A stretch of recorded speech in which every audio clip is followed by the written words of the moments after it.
Ladies and gentlemen, hello and welcome back to the Book It, the Wrestling Promoter card game video tutorial series. My name is Paul Laporte, and in this video, we are going to be discussing the signing phase of a turn of Book It, and this is the phase in which you are going to be doing really the bulk of your work as a promoter in signing your wrestlers, developing your local talent, purchasing cards that will help yourself and hurt your opponent. This is a very big part of the game, and there is a lot to discuss here, and we're going to talk about all of it right now.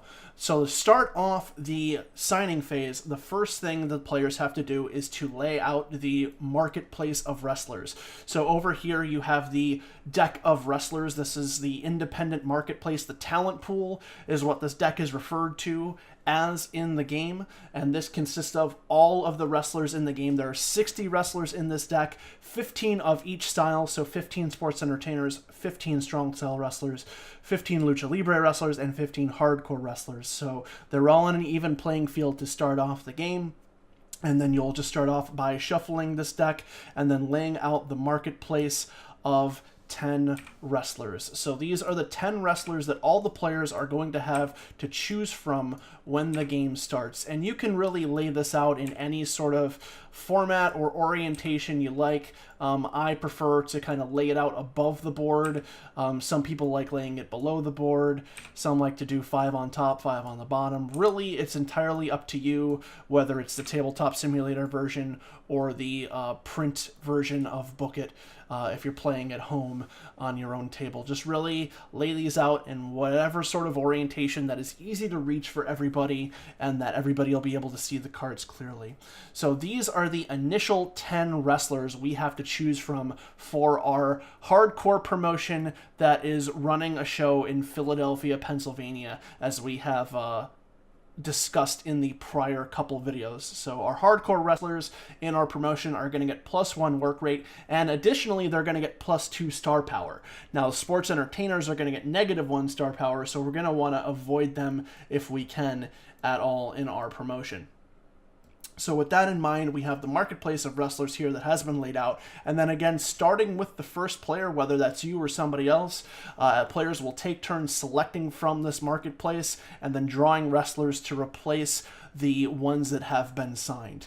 So taking a look at this marketplace, we have Filipino Dave, who's a strong style wrestler, Genocide, who's hardcore, Rocksteady, who's sports entertainment, Daredevil Damon, Sarah Starr, they are lucha libre, Bud Drinker and Jack Love are hardcore, Caroline Sports Entertainment, Hector Edwards is lucha libre, and Double M is hardcore. So this is actually a pretty good marketplace for us to choose from.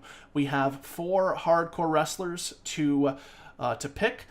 We have Genocide, Jack Love, and Bud Drinker are all a little bit more expensive, but they make us some good money.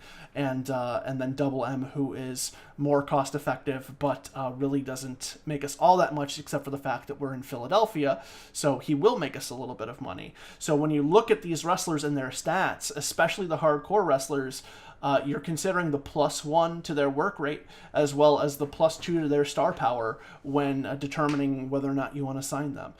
So the first thing we're going to do is we're going to sign our first wrestler. That's going to be Double M. So we're going to take him and then put him in our promotion here. So this is just going to kind of be our makeshift roster. Once you sign a wrestler, you have to pay their cost. So Double M's cost is $2. So we're going to set aside $2 here.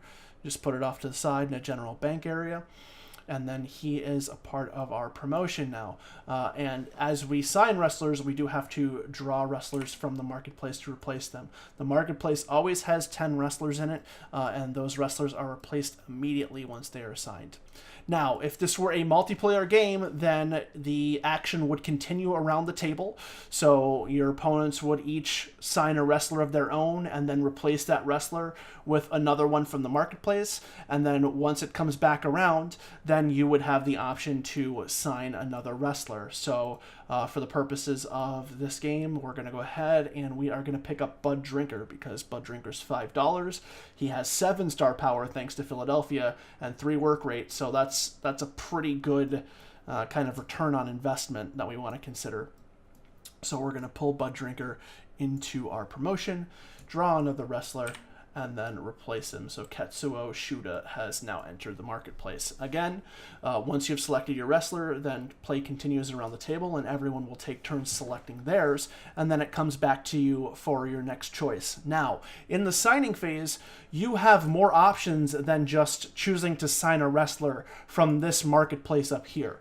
You can do things in addition to that. That is just one of the actions you can take. And if you look on the board here, you actually see the different actions that you can take in the signing phase that are listed.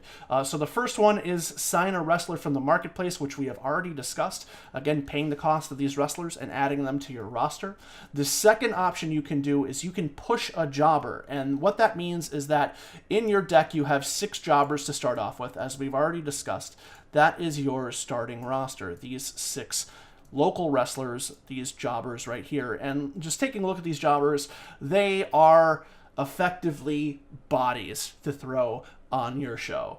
They have no star power, so they make you no money. They have a 1 work rate, so they're not very good wrestlers. They just have the benefit of being in your starting deck and staying with you permanently. They don't go back to the talent pool after you put on a show with them.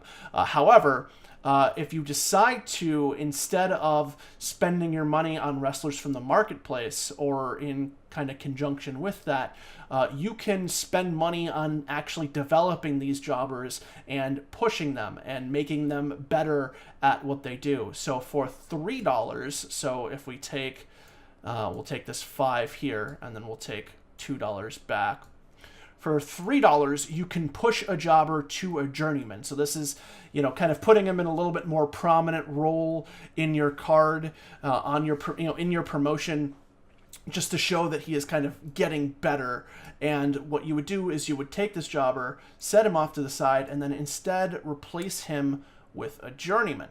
So now, taking a look at this journeyman actually does make you a little bit of money. They have 2 star power. They're a bit of a better wrestler. They have a 2 work rate instead of a 1.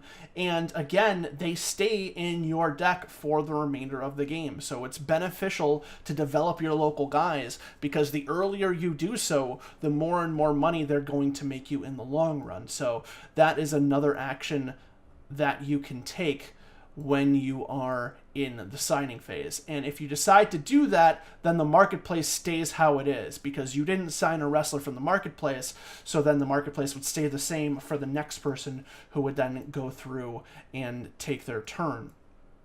Now, looking at the other actions we have here, in addition to pushing a jobber, you can purchase a special announcement card or a dirt sheet card, and that's these 2 cards over here. The special announcement cards cost 3, and what these do is that these cards provide some sort of benefit for your promotion. They do something that is going to help out your show or your company in some way. So let's go ahead and take a look at the top card here. So this one is Return Engagement.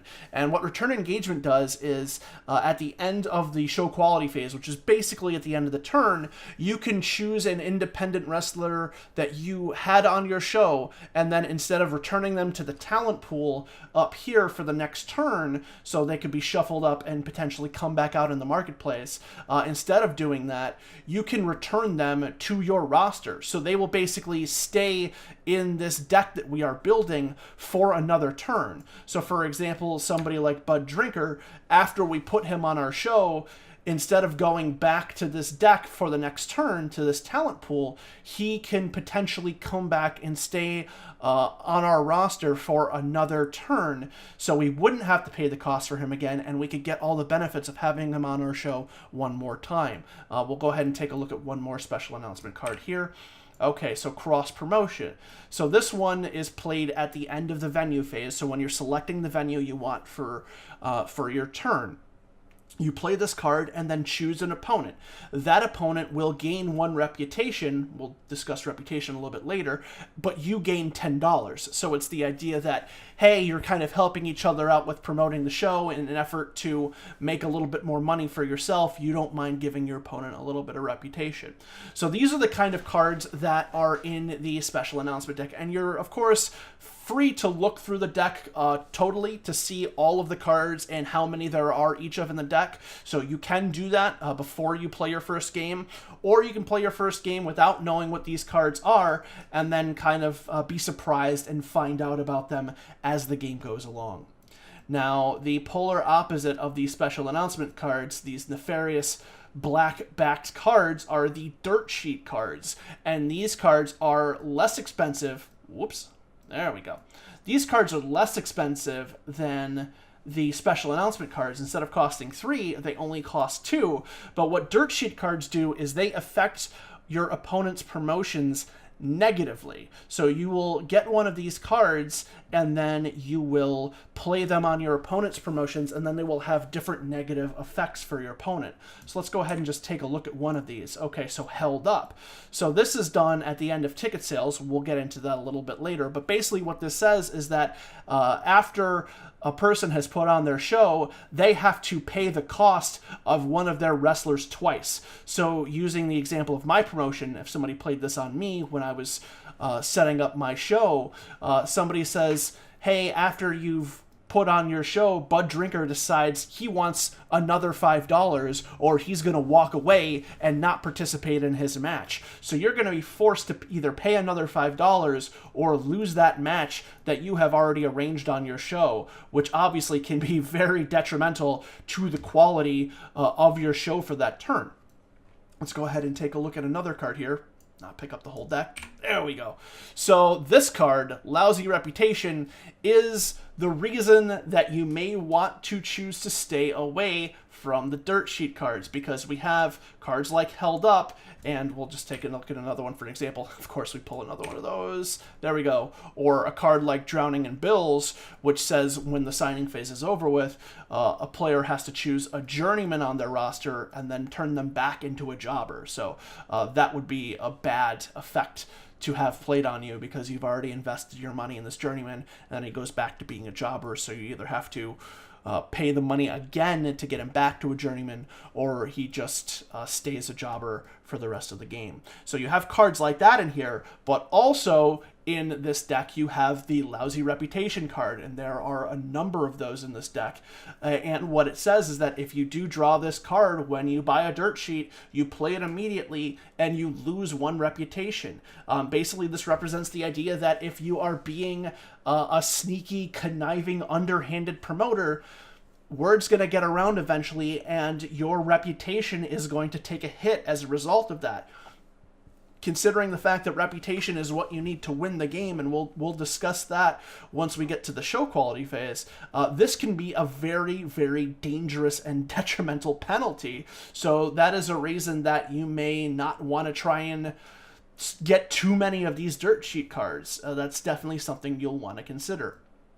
Now, when buying these cards, in addition to considering the Lousy Reputation and the money that you're going to have to invest with all of these, you also have to consider that there is a limited hand size. When you are buying these cards, you cannot just buy as many as you want with all of your money, especially later on in the game when you're going to have a lot of money to throw around. When you are buying these cards, you can only have up to 5 in your hand at any time between the 2 of them. So normally when you would buy these cards, they would go into your hands. So we'll say, like you have a Drowning in Bills here, you have these cards in your hand. You can only have 5 total between the dirt sheets and the special announcements, and you can have no more than 3 of any type. So you can have either 3 dirt sheets and 2 special announcements, or 3 special announcements and 2 dirt sheets, but you can't have, for example, 4 special announcements and 1 dirt sheet. So that's something to consider. Your hand size is in fact limited when you are buying these cards. But other than that, you can just purchase them during the signing phase, and again, if you do that, then that is your action for that part of the round. Play continues around, the marketplace stays as it is until somebody actually purchases a card from that. So in addition to buying a special announcement and dirt sheet card, or pushing a jobber to a journeyman, or signing a wrestler from the marketplace, you can just choose to pass your turn. So say you have purchased all that you want. So for example here, say we've had a couple rounds of play and I decide that I want to spend, you know, $10 for, or I'm sorry, I want to spend $6 for Genocide, and then the $7 for Jack Love. So just say we'll buy Genocide with that. So we'll get $4 back, 2, 3, 4 here, and then we get Genocide. And then play goes around to everybody again. Genocide gets replaced. And then we decide, so we have Dangan here, so we could buy him or Jack Love. We decide that we want to buy Jack Love on our next action. So 2, 3, 4, 5, 6, 7. So we spend $7 and then we get Jack Love in our promotion. Now, you need enough wrestlers between your local wrestlers and the independent wrestlers to put on 5 matches for a full show each turn. So right now, that's what we have. We have 10 wrestlers. There's only singles matches in Book It. We have our 6 local wrestlers, and then as play has gone along, we have signed 4 hardcore wrestlers for our show. Now, we only have $1 left.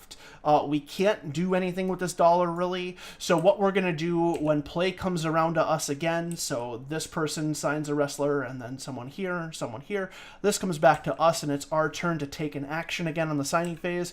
We choose to pass the turn. And basically what that means is that we are effectively dropping out of the signing phase for this turn. We can take our wrestlers and group them together, and then that's going to make our roster, which we will be using in the booking phase. And then play continues on to the other players once we have passed. Now, once you have passed, you are out of the signing phase for the remainder of that turn. If other people have money and actions they want to take, they can continue to do so. So if the other 1, 2, or 3 players in this game have things that they want to do and the money to do it with, they can continue to do so at this time. And then when it comes back around to you, you will just be skipped and it will go to the person to your left. Once everybody who is playing has decided to pass their signing phase, they're passing the turn effectively, that is when the signing phase ends. Everybody takes the rosters that they have, shuffles them together, and then we move on to the booking phase, which we'll be discussing in the next video. See you then. Take care.